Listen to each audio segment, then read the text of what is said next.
बिस्मिल्लाहिर्रहमानिर्रहीम। अस्सलाम वालेकुम स्टूडेंट्स, ENG 504 की शॉर्ट लेक्चर सीरीज़ में आप सबका वेलकम है। इस वीडियो में हम लेसन नंबर 31 को डिस्कस करेंगे, जिसमें हम सोशियो कल्चर थेरी और इसकी मेडिएशंस का फोल्डिंग और उसके बाद जोन ऑफ प्रॉक्सिमल डेवलपमेंट का लैंग्वेज 1 में रोल को डिस्कस करेंगे। उसके बाद इनर स्पीच को भी हम देखेंगे। तो सबसे पहले जो फर्स्ट लाइन में आप लोगों को नज़र आ रहा है, socio culture theory emphasize that there is a crucial link between mental processes and socio culture setting. तो सोशियो कल्चर थेरी जो है वो एम्फसाइज करती है कि जो हमारे मेंटल प्रोसेसेस हैं, ठीक है, और कुछ सोशियो कल्चर सेटिंग्स जो हैं, इनके दरमियान एक इम्पोर्टेंट लिंक होता है, ठीक है, एक इम्पोर्टेंट कनेक्शन होता है। अब यहाँ पे जो मैंने हाईलाइट किया, ये आप लोगों के इंपॉर्टेंट क्विजेस हैं जो कि पास्ट क्विजेस से हाईलाइट किए गए हैं। आप लोगों ने इसको अच्छे से प्रिपेयर करना है और उसके अलावा जो हाईलाइट नहीं हुए उनको भी देखना है एक नज़र, ठीक है, क्योंकि इसमें बहुत सारे क्विजेस जो है ना वो एक ही पैराग्राफ से बन जाते हैं, तो इसलिए आप लोगों ने किसी भी लाइन को स्किप नहीं करना। नेक्स्ट देखें, इट एजर्ट्स दैट एक्सपेरिमेंटल और instructional manipulation can not deflect learners overpowering and transformative agency.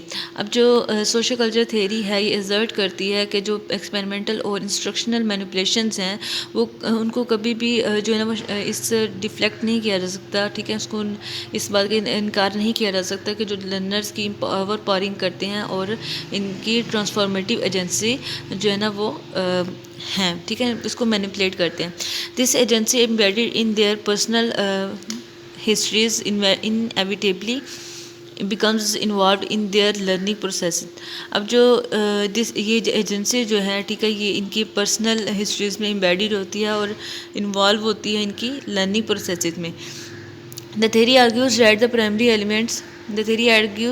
the primary elements that promotes learning and development are social by nature and meaningful learning occurs in interaction. अब जो ये theory है ये argue करती है कि जो इसके प्राइमरी एलिमेंट्स हैं, ठीक है, इसका जिक्र हम नेक्स्ट करेंगे। जो इसके प्राइमरी एलिमेंट्स हैं वो प्रमोट करते हैं इनको लर्निंग, इसकी लर्निंग और डेवलपमेंट में, ठीक है, जो कि नेचर से सोशल है और उसके मीनिंगफुल लर्निंग जो है ये ऑकर होती है इंट्रैक्शंस के थ्रू, ठीक है, इंट्रैक्शन के थ्रू यानी एक दूसरे के साथ मिलने जुलने से ये मीनिंगफुल लर्निंग होती है। Language 1 of learners is an important tool to facilitate interaction and make learning meaningful. अब लैंग्वेज 1 जो है, ठीक है, लर्नर्स की लैंग्वेज 1 जो है ये एक इम्पोर्टेंट टूल है जो कि फैसिलिटेट करती है इंट्रैक्शन को और मीनिंगफुल लर्निंग जो है ना वो बनाती है। The role of language 1 in language to learning from a socio cultural perspective can be argued through discussion of its basic concepts, mediation, scaffolding in the CPD and inner speech. अब जो language 1 का language 2 में role है, ठीक है, इसकी learning में role जो है वो एक सोशियो कल्चर पर्सपेक्टिव के हिसाब से देखें तो इसमें 3 बेसिक कॉन्सेप्ट जो है ना वो आर्ग्यू किए जाते हैं। पहला जो कॉन्सेप्ट है वो क्या है, मेडिएशन, second is scaffolding in the CPD and third one is inner speech. सबसे पहले हम इसको जो है डिस्कस करते हैं मेडिएशन को। The socio culture concept of mediation holds that humans interact through science which are culturally and historically determined.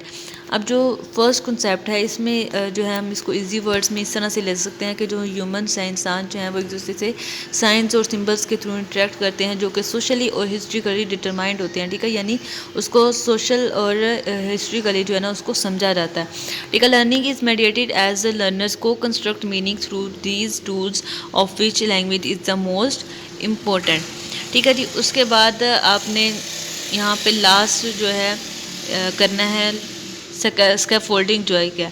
आप लोगों को ये जो लाइंस जो हैं ये यहाँ ये वाली लाइंस जो है ना ये आप लोगों ने खुद से रीड करनी है। ये वही आप लोगों को बताया जो मैंने पहले भी बताया कि आप लोगों के जो मेडिएशन जो है वो साइंस की लर्निंग होती है, ठीक है, साइंस के थ्रू लर्न करना होता है, ठीक है, जो कि साइंस हैं वो कल्चरली और हिस्ट्रिकली डिटरमाइंड होते हैं, जबकि लैंग्वेज 1 जो है ना वो एज एक अवेलेबल टूल की तरह रहती है, ठीक है, अवेलेबल टूल की तरह रहती है और जो स्ट्रगल करते हैं लर्न करने के लिए इस लैंग्वेज टू को, ठीक है, जब तक के लिए लैंग्वेज टू सर्च नहीं हो रहती है, सॉरी एक्वायर नहीं हो रहती, ठीक है, जब तक लैंग्वेज टू जो है ना सीख ही नहीं रहती, तो लैंग्वेज वन जो है ना वो एज अ टूल जो है वो अवेलेबल रहती है, ठीक है। उसके बाद स्कैफोल्डिंग क्या, scaffolding is a dialogic process that assist learners to move from other regulation to self regulation. अब स्कैफोल्डिंग एक ऐसा प्रोसेस है जिसमें इंफॉर्मेशन, इंस्ट्रक्शंस और या फिर जो गाइडलाइंस हैं उनको हम चंक्स में डिवाइड करके उसको डिलीवर करते हैं, ठीक है। चंक्स में यानी पार्ट्स में उसको डिवाइड करते हैं एंड देन लर्नर्स को डिलीवर करते हैं। तो ये हमारी सेल्फ रेगुलेशन की जो प्रोसेसेस हैं ये स्कैफोल्डिंग में आते हैं, ठीक है। Language mediates scaffolding of the learner within zone of proximal development. First, language is used to establish CPD of the learner and ensure scaffolding by affording dialogic opportunities for expansion of established learner. अब जो CPD है, ठीक है, जो establish की गई है learners के लिए, वो इंश्योर करती है scaffolding by affording dialogic opportunities, ठीक है। और किस के लिए ये जो है ये अफोर्ड करती है, एक्सपेंशन ऑफ इस्टेब्लिश्ड नॉलेज। अब जो नॉलेज जो है वो इस्टेब्लिश किया गया, ऑर्गेनाइज किया गया, उसको एक्सपेंड करने के लिए, उसको बढ़ाने के लिए। अब this concept is strikingly different from Christians model. अब जो क्रिश्चियन ने इनपुट कॉन्सेप्ट दिया था, ये जो प्रोसेस है यानी ये जो कॉन्सेप्ट है CPD ऑफ द लर्नर वाला, ठीक है, ये जो है बिल्कुल डिफरेंट है, क्योंकि जो इसका क्रिश्चियन का इनपुट कॉन्सेप्ट था, इसने कहा था कि ये जो लर्नर्स हैं ये परसीव करते हैं इनपुट को as a passive listening body, ठीक है। The concept of CPD and scaffolding are social practices of a system that shape, construct and influence learning in which learner actively participate.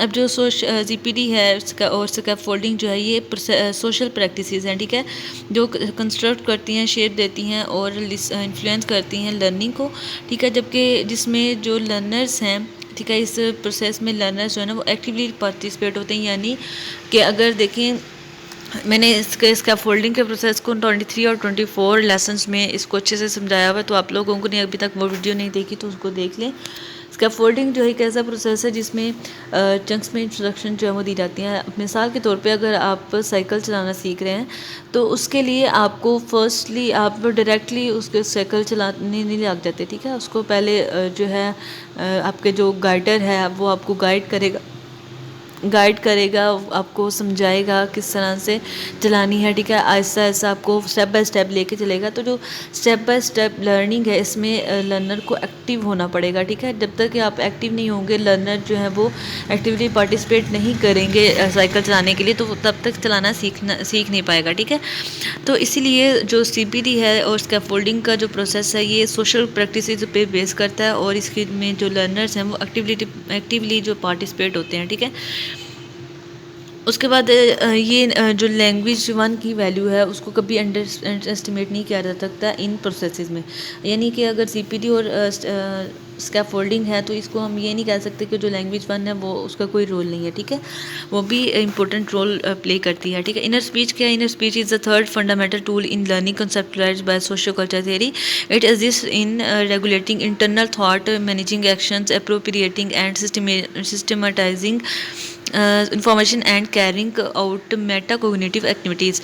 अब जो inner speech है ये एक third fundamental tool है learning का socio culture theory से जो conceptualize है, ठीक है। यानी सोशियो कल्चर थ्योरी ने थर्ड टूल जो दिया था फंडामेंटल लर्निंग का टूल जो लर्निंग में, उसको बोलते हैं इनर स्पीच। ये क्या एग्जिस्ट करता है कि ये जो है ना इंटरनल थाट्स को एग्जिस्ट करता है या एक्शंस को मैनेज करता है, ठीक है। हमारे जो मेंटल प्रोसेसेस हैं उसको कंट्रोल करता है, ठीक है। मेटाकोग्निटिव एक्टिविटीज़ में कैरी होता है। अब जो फर्स्ट इसका टूल था इसमें मेडिटेशन में हमारे साइंस और सिंबल्स आते हैं, ठीक है। और स्कैफोल्डिंग में क्या आता है कि इसमें जो सोशल प्रैक्टिसेस होती हैं, ठीक है, और जो लर्नर्स हैं वो एक्टिवली पार्टिसिपेट होते हैं, ठीक है। और उसके बाद इनर स्पीच में हम इंटरनल थॉट्स के बारे में देखते हैं, एक्शंस के बारे में पढ़ते हैं।